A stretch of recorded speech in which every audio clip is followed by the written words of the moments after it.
Matter करता है UGC net, हमने ये देख लिया कि भाई पहले तो क्या है, 3 कैटेगरीज होती है, बहुत ही ब्रीफ में मैं आप लोगों को बता दूंगी क्या स्कोप रहेगा आपका नेट के बाद। आपके पास एक जो एकेडमिक्स में करियर है वो स्टार्ट हो जाता है। जिन्होंने पीएचडी किया, जिनका नेट क्लियर नहीं है, तो नेट क्लियर करके क्या है, अब आप एलिजिबल हो जाते हो as to apply as assistant professor in different universities. भाई अगर आपने जेआरएफ कर लिया तो आप ऑटोमेटिकली ही अप्लाई कर सकते हो। Hello everyone, a very good evening to all of you. Good evening, good afternoon, जब भी आप ये वीडियो देख रहे हैं। तो आज जैसा कि आप लोग देख सकते हैं कि बहुत ही इंपॉर्टेंट टॉपिक जो है scope in UGC NET law में लेके आई हूँ। So first of all I welcome you all to the PW UGC NET channel.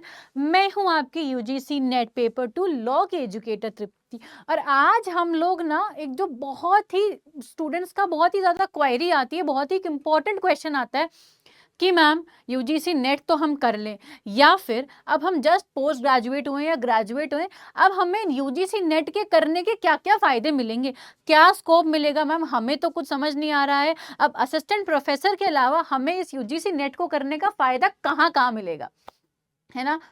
तो एक बार तो मुझे फटाफट से सब लोग बता दो कि कौन एक्साइटेड है इस वीडियो के लिए। सब लोग, मुझे लगता है कि सबकी क्वेरीज आती, तो मैंने सोचा कि इसके ऊपर अब बच्चों को एक प्रॉपर वीडियो बना के जानकारी दे ही दी जाए।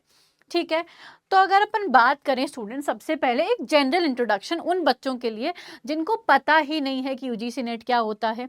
वैसे तो मैं मानती हूँ कि जो बच्चा पोस्ट ग्रेजुएट कर रहा है उन्हें पता ही होगा, इतना तो पता होगा कि भाई कुछ नेट जैसा एग्जामिनेशन है जो देना पड़ता है ना। चलिए अपन देखते हैं अब कि सबसे पहले क्या आता है। थोड़ा साइड हट जाती हूँ कि कौन कंडक्ट कराता है नेट। अगर अपन देखें तो यूजीसी कंडक्ट करवाती है स्टूडेंट्स, ठीक है। अपने पास कौन है, यूनिवर्सिटी ग्रांट्स कमीशन की तरफ से एनटीए जो है ये एग्जाम कंडक्ट करवाता है, जिसे हम कहते हैं यूजीसी नेट। ठीक है, क्लियर है। अब ये क्यों कराया जाता है, सबसे पहले तो जितनी भी हमारी प्राइवेट यूनिवर्सिटीज हैं, जितनी भी हमारी, मैं यहाँ जाती हूँ, जितनी भी गवर्नमेंट यूनिवर्सिटीज हैं उसमें, ताकि आपको क्या है, असिस्टेंट प्रोफेसर के लिए एलिजिबल हो जाओ। ध्यान रखना, ये एक एलिजिबिलिटी एग्जाम है, डायरेक्ट आपको जॉब नहीं दिलवाता है, आपको अप्लाई करना पड़ेगा। बट ये बहुत इंपॉर्टेंट स्टेप है हमारी एकेडमिक जर्नी के लिए। ठीक है, एलिजिबिलिटी डिटरमाइन करता है असिस्टेंट प्रोफेसर की। चलिए, अब ये तो बात हुई असिस्टेंट प्रोफेसर की। उसके अलावा क्या, जूनियर रिसर्च फेलोशिप मिलती है हमें इन इंडियन यूनिवर्सिटीज। उसके अलावा अब एक नई कैटेगरी भी स्टार्ट हुई है, पीएचडी ओनली, जिसके बारे में अपन बात करते हैं, है ना। क्यों मैटर करता है यूजीसी नेट, हमने ये देख लिया कि भाई पहले तो क्या है, 3 कैटेगरीज होती है, बहुत ही ब्रीफ में मैं आप लोगों को बता दूंगी। पहली और मोस्ट इंपॉर्टेंट कैटेगरी होती है जो सिर्फ और सिर्फ 6% स्टूडेंट्स जो हैं वो क्वालिफाई कर पाते हैं, जो होती है जूनियर रिसर्च फेलोशिप। ठीक है, आपको एक बहुत ही अच्छा अमाउंट मिलता है जब आप अपने मास्टर्स दैट इज लॉ के लिए एलएलएम करने के बाद जब आप पीएचडी करते हो, किसी भी यूनिवर्सिटी से आप कर सकते हो, और आपको जो फेलोशिप है वो मिलेगी। ठीक है, कितने टाइम पीरियड के लिए मिलती है, 5 इयर्स के लिए ये आपको स्टूडेंट्स फेलोशिप दी जाती है। अब मैं इसके बाद फेलोशिप की अमाउंट बताऊंगी, तो जो बच्चे नेट करने का सोच भी नहीं रहे ना, वो भी अमाउंट सुन के एक बार तो सोचेंगे कि यार I think we should pursue this. ठीक है, एक तो कैटेगरी हो गई हमारी जेआरएफ की, एक होती है असिस्टेंट प्रोफेसर की। अब वो लोग जो या तो पीएचडी कर चुके हैं, होते हैं बहुत लोग, या फिर जिनकी एज जो है अब वो जेआरएफ वाली नहीं रही है, मतलब there is a age limit ना जेआरएफ के लिए, जो कि आप यूजीसी का जो बुलेटिन आता है वो पढ़ेंगे तो उसमें दे रखी है। ठीक है, अब असिस्टेंट प्रोफेसर जो लोग बनना चाहते हैं, या जिन्होंने पीएचडी किया, जिनका नेट क्लियर नहीं है, तो नेट क्लियर करके क्या है, अब आप एलिजिबल हो जाते हो as to apply as assistant professor in different universities. बहुत सारी यूनिवर्सिटीज है हमारे पास, वहां पे आपको नेट के स्कोर के बेसिस पे, या नेट क्लियर है आपका उस बेसिस पे, आप एज अ प्रोफेसर पढ़ा सकते हो। बहुत ही प्रेस्टिजियस पोस्ट होती है ये, है ना। आपने देखा होगा कॉलेजेस में, हमारा भी होता है ना सपना कि यार उस मैम जैसा बनना है, उस सर, उन सर जैसा बनना है, वैसा पढ़ाना है अच्छे से। बस क्या करना है, अच्छा पढ़ाने के लिए, एक अच्छा प्रोफेसर बनने के लिए पहला जो कदम उठाना है वो हमें नेट देना है। ठीक है, तीसरा आता है अब ये अभी रिसेंटली जून 2024 का जो साइकिल था उससे ये एक और कैटेगरी ऐड कर दी गई है, जिससे हमें अगर अपन बात करें, इसे पीएचडी ओनली कैटेगरी के नाम से भी जाना जाता है। ठीक है, मैं बताती हूँ आपको। यहाँ पे this is, you can write it, enhance credibility for PhD only category. ठीक है, ये कब आई है? जून 2024 से जो है ये कैटेगरी जो है लाई गई थी। किन के लिए लाई गई थी? अब 6% बच्चे तो रह गए जिनका जेआरएफ हो गया, ठीक है, उनसे नीचे वाले बच्चों के जिनका नेट हो गया, और वो क्या है, अब as an assistant professor eligible है। तो कुछ बच्चे जिनका और स्कोर थोड़ा सा कम है, लेकिन इतना भी कम नहीं, तो उनको भी क्या दिया जा रहा है, एक बेनिफिट मिल रहा है कि जब से आपका रिजल्ट आया है उससे 1 साल के अंदर अंदर आप क्या है, इस स्कोर के बेसिस पे, पीएचडी के स्कोर के बेसिस पे, अब आपको याद है पहले एंट्रेंस होता है, अगर किसी को नहीं भी आता मैं बता देती हूँ, पीएचडी के लिए ना एंट्रेंस एग्जामिनेशन होते थे। अब से इस स्कोर के बेसिस पे या नेट के स्कोर के बेसिस पे आपको क्या है, एग्जामिनेशन नहीं देना पड़ेगा और आप डायरेक्ट एलिजिबल हो पीएचडी के लिए अप्लाई करने के लिए। भाई अगर आपने जेआरएफ कर लिया तो आप ऑटोमेटिकली ही अप्लाई कर सकते हो, पीएचडी के लिए तो मिल ही रही है फेलोशिप। ये कर लिया तो एज अ प्रोफेसर तो पढ़ा ही सकते हो और अप्लाई भी कर सकते हो पीएचडी के लिए। और ये क्या है, सिर्फ पीएचडी ओनली कैटेगरी, जिसमें आप इसके लिए एलिजिबल नहीं हो, इसके लिए एलिजिबल नहीं हो, बट पीएचडी के लिए एलिजिबल हो, आप पीएचडी कर सकते हो। ठीक है, तो अब क्या स्कोप रहेगा आपका नेट के बाद? सबसे पहला स्कोप तो अगर अपन बात करें, आपके पास एक जो एकेडमिक्स में करियर है वो स्टार्ट हो जाता है। अब यहाँ से अगर अपन बात करें, आप क्या है, सबसे पहले तो असिस्टेंट प्रोफेसर लगोगे कहीं पे भी, अच्छी रेप्यूटेड यूनिवर्सिटीज़ में आप अप्लाई कर सकते हो, अपना एपीआई स्कोर बढ़ाओगे। ठीक है, रिसर्च पेपर्स लिखो, अच्छे अच्छे स्कोपस है, इंडेक्स जर्नल्स में पेपर लिखो, है ना, पीएचडी अपनी चालू करो। उसके बाद with experience in API, associate professor, professor, dean, वहां तक आप पहुंचोगे। थोड़ी सी आप, हम कहेंगे कि टाइम टेकिंग जर्नी है, but every step of this journey is worth it, है ना। जब हम नेट करते हैं और एक्चुअली में असिस्टेंट प्रोफेसर बनते हैं इंडिया, अगर बच्चों को पढ़ाते हैं, तो वो जो एक सेल्फ सेटिस्फैक्शन की जो फीलिंग आती है वो अलग ही है ना। तो आप सिर्फ गेस्ट असिस्टेंट प्रोफेसर ही नहीं, आप गेस्ट फैकल्टीज के लिए, आप एडहॉक पोजीशंस के लिए, है ना, आप टेम्पररी पोजीशंस के लिए जो है अप्लाई करने के लिए भी एलिजिबल हो जाते हैं। ठीक है, अब आप बोलेंगे कि मैम ऐसे तो बहुत सारे इंस्टीट्यूट्स हैं आज भी जो नेट के बिना भी ले लेते हैं, लेकिन जो अच्छी यूनिवर्सिटीज हैं जहां से ये बनता है ना, जो एपीआई बनता है, जो आपका एक्सपीरियंस काउंट होता है, उसके लिए नेट मैंडेटरी है। क्यों? क्योंकि हमारा यूजीसी कहता है, यूनिवर्सिटी ग्रांट्स कमीशन कहता है। ठीक है, आपको प्रमोशन नहीं मिलेगा, असिस्टेंट एसोसिएट नहीं बनोगे अगर नेट क्लियर नहीं है तो। क्लियर है, यूजीसी पे स्केल मिलता है, अगर नेट क्वालिफाइड हो तो आप क्या कर सकते हो, नेगोशिएट कर सकते हो। ठीक है, तो सबसे इंपॉर्टेंट चीज तो ये हो गई, है ना। फिर अपने पास आता है, अब आप पीएचडी कर रहे हो, कितने ऐसे बच्चे होते हैं स्कॉलरशिप के लिए, लोग बाग जी जान से मेहनत करते हैं। यहाँ पे आप आउट ऑफ इंडिया, फॉरेन, अगर हम बात करें फॉरेन आप यूनिवर्सिटीज में जाते हो कि हमें वहाँ पे स्कॉलरशिप मिल रही है, इंडिया भी अच्छी खासी स्कॉलरशिप देता है। आप बोलोगे कि मैम ये कम है, ज़्यादा है, अब वो तो देखने वाले की नज़र पे डिपेंड करता है। आप अगर इस अमाउंट को देखो तो पीएचडी रिसर्च करने के लिए आपको सरकार पैसा दे रही है ना। कितना पैसा मिलता है? फेलोशिप मिलती है जेआरएफ में आपको। अब ये फेलोशिप जो है ना स्टूडेंट्स, वो भी क्या है, अलग अलग मिलती है, स्टार्टिंग के 2 इयर्स में और फिर बाद के 3 इयर्स में। स्टार्टिंग में आप जेआरएफ होते हो, जूनियर रिसर्च फेलो, और फिर आप हो जाते हो एसआरएफ। ठीक है, सीनियर रिसर्च फेलो। अब एक और मजे की बात बताऊं, इस जेआरएफ के अमाउंट में और इस एसआरएफ के अमाउंट में भी क्या है, डिफरेंस होता है। जेआरएफ और एसआरएफ दोनों के अमाउंट में भी क्या है, डिफरेंस है।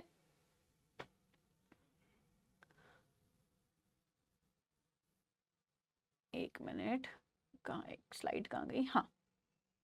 अब ये क्या डिफरेंस है अगर मैं बात करूं,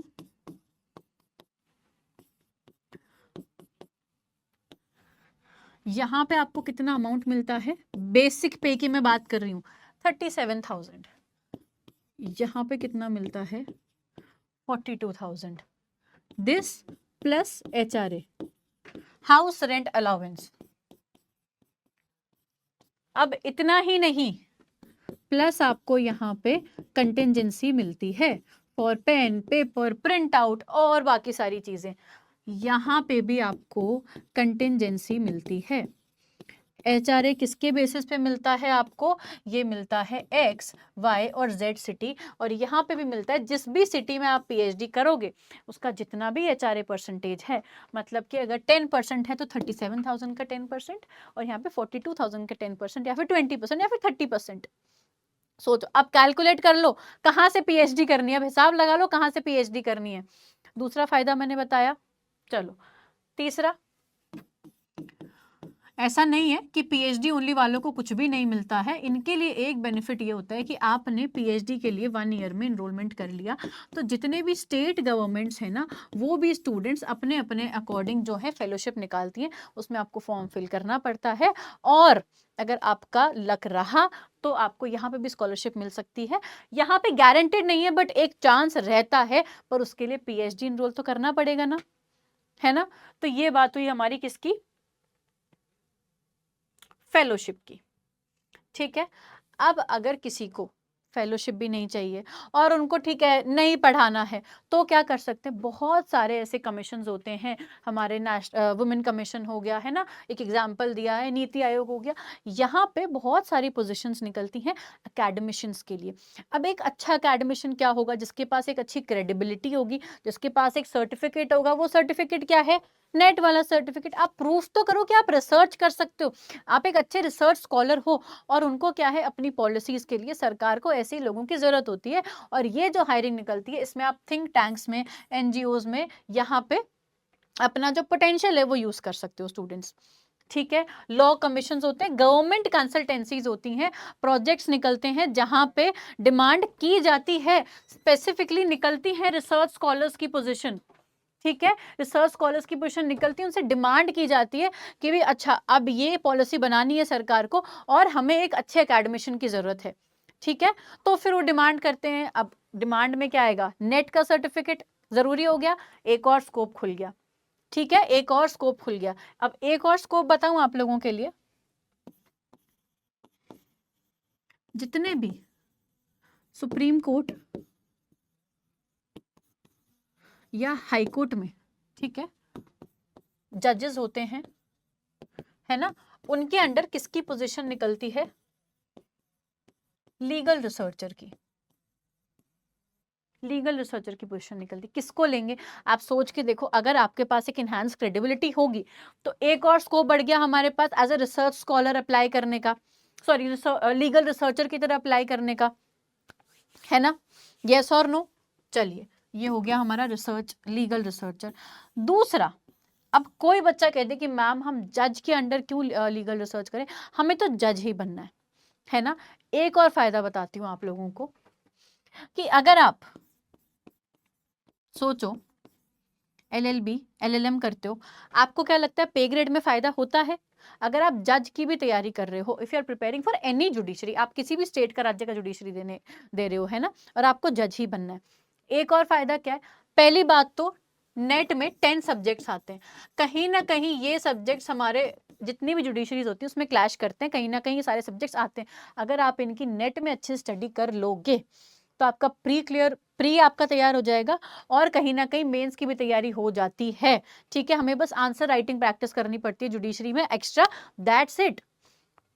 2 फायदे हो गए, जुडिशरी भी हमने निकालना है, और अगर हम इसके साथ PhD कर रहे हैं और हमारा अगर JRF हो गया है तो हमें एक सेटिस्फैक्शन नहीं मिलेगा कि एटलीस्ट प्रिपरेशन करते करते हमें ये जो फेलोशिप है ये आ रही है। कितना बड़ा अमाउंट है, बहुत ज्यादा सपोर्ट मिलता है, बहुत ज्यादा कॉन्फिडेंस देता है ये अमाउंट। ठीक है, सिर्फ कॉन्फिडेंस ही नहीं, फिर जब अगर आपका जुडिशरी क्लियर हो जाता है और आप PhD हो तो आपका पे स्केल में भी स्टूडेंट्स कहीं ना कहीं आपके प्रमोशन में, पे स्केल में ये जो है एक जो क्वालिफिकेशन है ये हेल्प करती है। ठीक है, क्लियर है ना। तो थोड़ा हुआ कि भाई हाँ करना है, हमें नेट करना है, थोड़ा सा लगा। आपको जुडिशियल सर्विसेज देनी है, आपको अगर पब्लिक पीपी वाले रोल्स भी करने हैं तो उसमें भी जो है ये जो सब्जेक्ट की नॉलेज है, knowledge never goes waste students. पढ़ाई करी हुई, नॉलेज ली हुई, अच्छे से इन डेप्थ स्टडी की हुई कभी भी खराब नहीं जाती है। ये आज आप मेरे से लिखवा के ले लो, ये बात मुझे बहुत साल पहले किसी एक महान व्यक्ति ने बताई थी, मेरे फादर ने बताई थी, और आज तक मैं उस चीज़ को फॉलो करी हूँ। नॉलेज कभी वेस्ट नहीं जाती है, कहीं ना कहीं वो आपको हेल्प करती है। फिर चाहे आपका एंड गोल कुछ भी हो, तो हमें तो सिर्फ क्या करना है, कॉन्सेप्ट पढ़ना है, इन डेप्थ स्टडी करनी है। एपीपी के रोल्स होते हैं, है ना, एपीओ के रोल्स भी जैसे अपन कहते हैं, या एडीए के रोल्स भी हम कह सकते हैं, तो उनके लिए भी आपको ये हेल्प करता है। ठीक है। दूसरा, अगर कोई भी बच्चा यूपीएससी के लिए प्रिपेयर कर रहा है, ठीक है, एंड अगर आपका क्या है, आपने लॉ बैकग्राउंड से ही हो, तो आप लॉ ऑप्शनल ले सकते हो। पहली चीज, पॉलिटी आता है यूपीएससी में, कहीं ना कहीं हमारे संविधान से मेल खाता है, वो भी हमें हेल्प करता है, तो ये आपको वहां पे भी बेनिफिट करता है। बहुत सारे मैंने ऐसे आईएएस आईपीएस देखे हैं जिनका पहले जेआरएफ क्लियर हुआ था, फिर उन्होंने क्या है, मतलब साथ साथ ही प्रिपरेशन कर रहे थे, देखे हैं। और आप लोग भी ऐसे एग्जाम्पल्स देख लोगे, जब इस फील्ड में घुसोगे ना तो आपको पता चलेगा। जुडिशियल सर्विसेज मैंने आपको बताया ही है कि इन डेप्थ अगर आप स्टडी करते हो नेट के एग्जामिनेशन के लिए, तो आपका कहीं ना कहीं जुडिशरी जो है, या जुडिशरी आपका ये बेस बना रहा है, या ये आपका जुडिशरी का बेस बना रहा है, वाइसा वर्सा अपन कह सकते हैं। ठीक है, वाइसा वर्सा कह सकते हैं कि नहीं, बताओ, यस और नो स्टूडेंट्स। ठीक है। फिर आता है कि मैम हमें तो ये भी नहीं करना है, हमें ये भी नहीं करना है, क्या कर सकते हैं? There are various edtech platforms जहाँ पे आप क्लैट के लिए पढ़ा सकते हैं, है ना, सीयूईटी पीजी के लिए पढ़ा सकते हैं, बहुत सारे इंस्टीट्यूट्स हैं। आप दूसरों को पढ़ा भी तो जरूरी नहीं है ना आप यूनिवर्सिटीज में जाके पढ़ाएं। ठीक है। उसके बाद अब आजकल आपने देखा होगा कंटेंट डेवलपमेंट, है ना, कंटेंट डेवलपर की भी, अब ये कौन सा कंटेंट, वो इंस्टाग्राम वाला कंटेंट नहीं, इंस्टाग्राम टिकटॉक वाला कंटेंट डेवलपमेंट। मतलब जैसे अगर आप कहीं पे जुडिशरी की क्लासेस चल रही हैं, कोई कोचिंग है, उनको नोट्स बनाने की जरूरत होती है कि उनकी फैकल्टीज का क्या काम है, पढ़ाना, लेकिन बाकी लोगों का, अब जो पीछे टीम बैठती है सारी हेल्प करती है। जाके देखना कभी किसी जुडिशरी वाले इंस्टीट्यूट में, या कहीं पे भी ऐसे लॉ इंस्टीट्यूट जहाँ पे लॉ के एग्जामिनेशंस की प्रिपरेशन कराई जाए, कंटेंट बनाया जाता है अच्छे से, मतलब फ्लो चार्ट से, डायग्राम से, टेबल से। कौन करता है वो? कंटेंट डेवलपर, कंटेंट पर्सन होता है जो बनाता है, अलग अलग पढ़ता है, अच्छा ये प्रीवियस क्वेश्चन है, अब यहाँ से ये निकालना है, वो काम भी आप कर सकते हैं। वहां पे भी आपको अपने जुडिशरी के एग्जाम से बेनिफिट, जो भी आप एग्जाम दे रहे हो वहां पे आपको ये हेल्प करेगा, है ना। तो आप नेट के बाद, अब आपके पास फिर एक इनहैंस क्रेडिबिलिटी है कि मेरे पास नेट है, मैं पीएचडी कर रही हूँ। अब आप नेट के बाद अगर करना चाहो एनरोल जेआरएफ हो गए तो व्हाई नॉट, है ना, या फिर पीएचडी ओनली भी हो गया। अगर आप सिर्फ पीएचडी कर रहे हैं तो क्या दिक्कत है, कंटेंट डेवलप करने में आपकी भी अच्छी खासी प्रिपरेशन होगी, है ना, एक और स्कोप बढ़ गया हमारे पास। फिर आता है इंटरनेशनल अपॉर्चुनिटीज। बहुत सारी ऐसी यूनिवर्सिटीज हैं स्टूडेंट्स, जैसे फॉर एग्जांपल अगर आप पब्लिक इंटरनेशनल लॉ में पीएचडी कर रहे हैं तो बहुत यूनिवर्सिटीज होती हैं, ऐसी काफ़ी संस्थाएं हैं जो हमारे किसके साथ लिंक्ड हैं, इंडिया की मैं बात कर रही हूँ, यूनाइटेड नेशंस के साथ। इनके डिफरेंट डिफरेंट जितने भी डिसिप्लिन्स हैं, जैसे अगर अपन बात करें इन्वायरमेंटल लॉ हो गया, ठीक है, वाटर कंजर्वेशन हो गया, ठीक है, कोई भी पब्लिक इंटरनेशनल लॉ का कोई भी अगर हम बात करें उसमें एक फील्ड हो गई, उसमें यूएन के ऑर्गेनाइजेशंस हैं, उनका टाई अप होता है डिफरेंट यूनिवर्सिटीज के साथ, और आपको फर्दर स्कॉलरशिप पे भी वो बुला सकते हैं। वो भी आपको फर्दर स्कॉलरशिप पे उनके जितने भी क्राइटेरिया होते हैं अगर आप फुलफिल करते हो तो वहाँ पे भी आप पीएचडी करते करते रिसर्च करने के लिए 6 मंथ्स 12 मंथ्स कितने भी टाइम पीरियड के लिए आप वहाँ पे जाके रिसर्च कर सकते हो। ऊपर से हमें जेआरएफ तो मिल ही रहा है, कहीं ना कहीं बेनिफिट तो है। तो जितने भी यूजीसी नेट क्वालिफाइड होते हैं स्पेशली जेआरएफ, उनके पास एक स्ट्रॉन्ग एकेडमिक बैकग्राउंड होता है और वो इसके लिए अप्लाई कर सकते हैं। पीएचडी होने के बाद भी आप पोस्ट डॉक्टोरल फेलोशिप के लिए भी अप्लाई कर सकते हो। आप बोलोगे मैम एक फेलोशिप तो जान दो फिर दूसरी करना, but um always um bigger students, um हमारा ये होना चाहिए और हमें एक एक स्टेप करते हुए यहाँ पहुँचना चाहिए। तो एम यहाँ रखो और उसको फिलफिल करते जाओ, ठीक है। रिसर्च कोलैबोरेशंस कर सकते हो आप, ये इंटरनेशनल ऑर्गेनाइजेशन के साथ बहुत सारे हायर एजुकेशन इंस्टीट्यूशंस होते हैं जो ये चीज़ें ग्रांट करते हैं। बट उसके लिए वो जो पहला कदम है, वो जो पहला कदम है नेट की तरफ, वो तो हमें रखना ही पड़ेगा। है ना। वो एक पहला कदम हमें रखना पड़ेगा, फॉर्म फिल करना पड़ेगा, तैयारी शुरू करनी पड़ेगी। ठीक है। अब बहुत सारे बच्चों को लगता है कि जो यूजीसी नेट एग्जामिनेशन है, ये बस एक यहाँ पे स्टॉप लग जाता है ना। नहीं, ये स्टॉप नहीं होता है, ये एंड नहीं होता है, ये हमारे बहुत सारे पैसेजेस का गेटवे होता है, जिसके थ्रू अगर हम गुजर के जाएं तो बहुत ब्यूटीफुल अपॉर्चुनिटीज, बहुत अच्छी और बहुत ही प्रेस्टिजियस अपॉर्चुनिटीज हैं जो हमारा वेट कर रही हैं उसके लिए। लेकिन हमें वो पहला कदम तो लेना पड़ेगा। तो ये एक प्रॉपर स्कोप था कि भाई क्या क्या हो सकता है लॉ में यूजीसी नेट जेआरएफ करने के बाद। ठीक है स्टूडेंट्स, सो आई होप ये वीडियो आप लोगों के लिए हेल्पफुल रहेगा। जो भी नेट की तैयारी करना चाह रहे हैं, सोच रहे हैं, जो कर रहे हैं, जिनका मोटिवेशन कम होता है कि भाई नहीं करनी है तैयारी, उनके लिए भी बूस्ट करेगा कि भाई क्या क्या बेनिफिट्स हैं तैयारी करने के। ठीक है students, so I hope this was an insightful video, है ना। I will see you in more such videos. और अगर कोई भी आपको डाउट हो तो मुझे आप बता देना। बाकी अपन लोग डेली 6 बजे तो मिलते ही हैं। Thank you very much for discussion, that's it, thank you very much.